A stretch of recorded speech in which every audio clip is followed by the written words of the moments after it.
Assalamualaikum warahmatullahi wabarakatuh. Nama saya Raditya Irawan. Di sini saya akan memaparkan hasil pencarian saya mengenai dinamika perkembangan pers dari masa ke masa. Nama saya Raditya Irawan dengan NIM 231061363 untuk mata kuliah pers. Diawali dari pers era pasca kemerdekaan. Pada masa setelah proklamasi 17 Agustus 1945, pers Indonesia tumbuh dalam suasana perjuangan mempertahankan kemerdekaan. Pada saat itu, media massa memiliki fungsi utama sebagai alat perjuangan nasional. Surat kabar, pamflet, dan siaran radio digunakan untuk menyampaikan berita kemerdekaan, membangkitkan semangat rakyat, serta melawan propaganda kolonial Belanda yang ingin menguasai Indonesia. Pers pada era itu diisi oleh tokoh-tokoh pergerakan intelektual dan pejuang yang memandang media sebagai senjata politik bangsa. Karena negara baru saja berdiri, pengaturan hukum pers belum sepenuhnya dijalankan dan belum terlalu ketat. Maka pemerintah lebih fokus menghadapi agresi militer dan mempertahankan kedaulatan negara sebelum mengedepankan pers. Lalu berlanjut ke pers era Orde Lama. Ketika Presiden Soekarno memberlakukan demokrasi terpimpin setelah dekret Presiden 8 Juli 1959, hubungan antara negara dan pers mulai berubah. Pemerintah berpendapat pers harus diarahkan untuk mendukung revolusi, persatuan nasional, dan ideologi negara.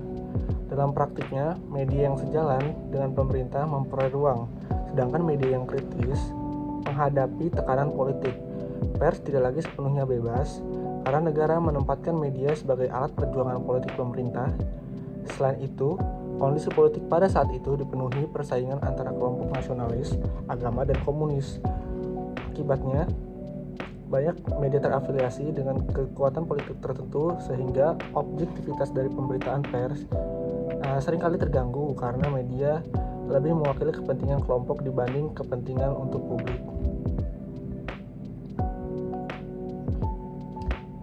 Sejarah singkat pers yang dimana pers Indonesia lahir dari semangat dan pengabdian kepada rakyat untuk pemenuhan kebebasan informasi.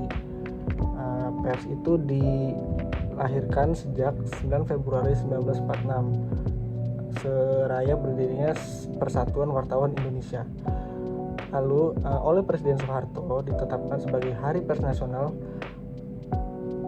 melalui Kepres RI di tanggal yang sama, yaitu 9 Februari.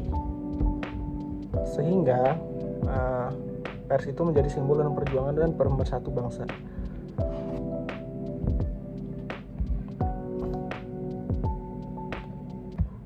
Lalu kita lanjut ke pers pada masa Orde Baru.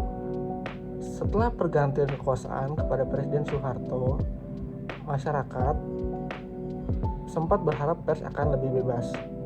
Pada awal Orde Baru, memang terdapat ruang yang lebih terbuka dibanding akhir masa Orde Lama.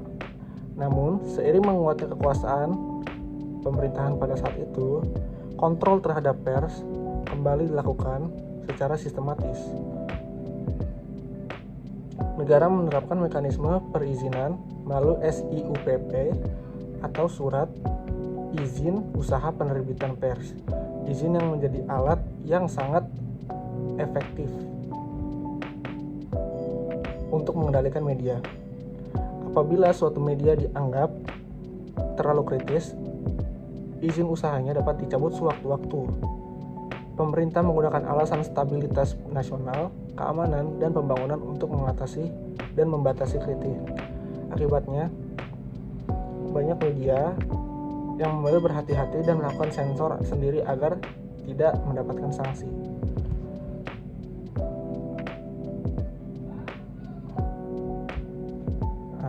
Di sini ada salah satu tragedi pengangkatan pers paling terkenal adalah pemberedelan majalah Tempo, editor dan tabloid Detik pada tahun 1994. Di situ ada salah satu gambar ya sebagai bentuk protes terhadap kebebasan pers.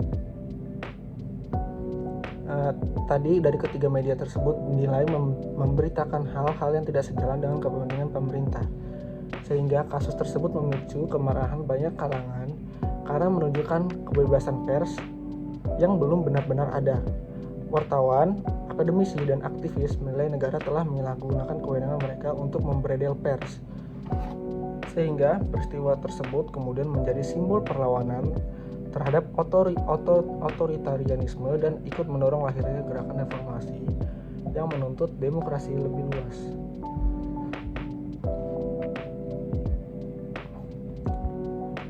Kita masuk ke era reformasi, di mana jatuhnya Presiden Soeharto pada tahun 98 membawa perubahan besar terhadap dunia pers Indonesia. Reformasi membuka ruang demokrasi yang lebih jauh dan lebih luas serta menghapus banyak pembatasan lama terhadap media. Pemerintah dan DPR kemudian membentuk Undang-Undang Nomor 40 Tahun 1999 tentang pers. Undang-undang menjadi tonggak penting karena menegaskan kemerdekaan pers, menolak sensor dan pemberedelan, serta memberikan perlindungan hukum terhadap kerja praktik jurnalistik. Sejak saat itu, jumlah media berkembang sangat pesat, surat kabar baru bermunculan, dan stasiun televisi swasta bertambah.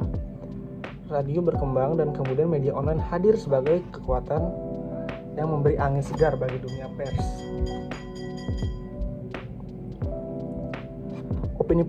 Opini pribadi, menurut saya, tentulah kebebasan pers adalah syariat utama dari negara demokrasi, di mana tidak ada negara yang demokrasi jika tidak menjamin kebebasan pers, karena itu adalah suara dari rakyat itu sendiri. Tetapi kebebasan tersebut harus diimbangi dengan tanggung jawab pers yang tidak boleh dikerangkeng atau dibungkam oleh kekuasaan. Namun pers juga tidak boleh menyalahgunakan kebebasannya untuk menyebarkan informasi palsu atau menyerang pihak tertentu tanpa memiliki dasar. Indonesia saat ini telah jauh lebih maju dibanding masa lalu karena pers memiliki ruang yang lebih terbuka. Meski demikian, ancaman modern bukan hanya datang dari pemerintah, tetapi juga dari kepentingan ekonomi, tekanan kelompok tertentu, dan penyalahgunaan teknologi digital. Karena itu, menjaga kebebasan pers pada saat ini dan seterusnya akan membutuhkan kedewasaan negara, media, dan masyarakat sekaligus. Sehingga ini jatuh kepada kesimpulan dan saran di mana perjalanan kebebasan pers di Indonesia menunjukkan perkembangan yang dinamis. Pada masa pasca kemerdekaan, pers menjadi alat perjuangan bangsa. Pada masa Orde Lama, pers mulai diarahkan oleh kepentingan politik negara. Pada masa Orde Baru, kebebasan pers mulai diarahkan oleh kepentingan negara yang mengalami pembatasan ketat melalui sistem kontrol pemerintah. Setelah reformasi, pers memperoleh kemerdekaan yang jauh lebih luas melalui jaminan hukum yang lebih demokratis dan sistematis, yang menjadi pembuktian bahwa kondisi pers selalu berkaitan erat dengan bentuk karakter kekuasaan. Semakin demokratis suatu pemerintahan, maka semakin besarlah kebebasan terhadap pers dan peluang pers berkembang hingga lebih maju demi kemaslahatan masyarakat secara bebas. Saran saya, pemerintah harus terus menjaga ideologi positif mengenai kebebasan terhadap pers, sehingga tidak ada lagi pers yang takut-takut untuk memberitakan sesuatu selama yang diberitakan itu memang suatu kebenaran. Pemerintah harus konsisten melindungi kebebasan pers, perusahaan media harus menjunjung etika jurnalistik, dan masyarakat harus cerdas dalam menyaring informasi. Dengan demikian, pers Indonesia dapat tetap merdeka, hidup, profesional, dan bermanfaat bagi bangsa. Mungkin itu saja yang dapat saya sampaikan. Terima kasih.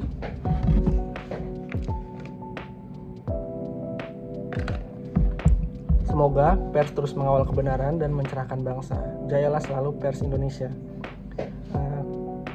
Kurang lebih itu yang dapat saya sampaikan. Mohon maaf jika terdapat kesalahan kata. Wassalamualaikum warahmatullahi wabarakatuh. Terima kasih.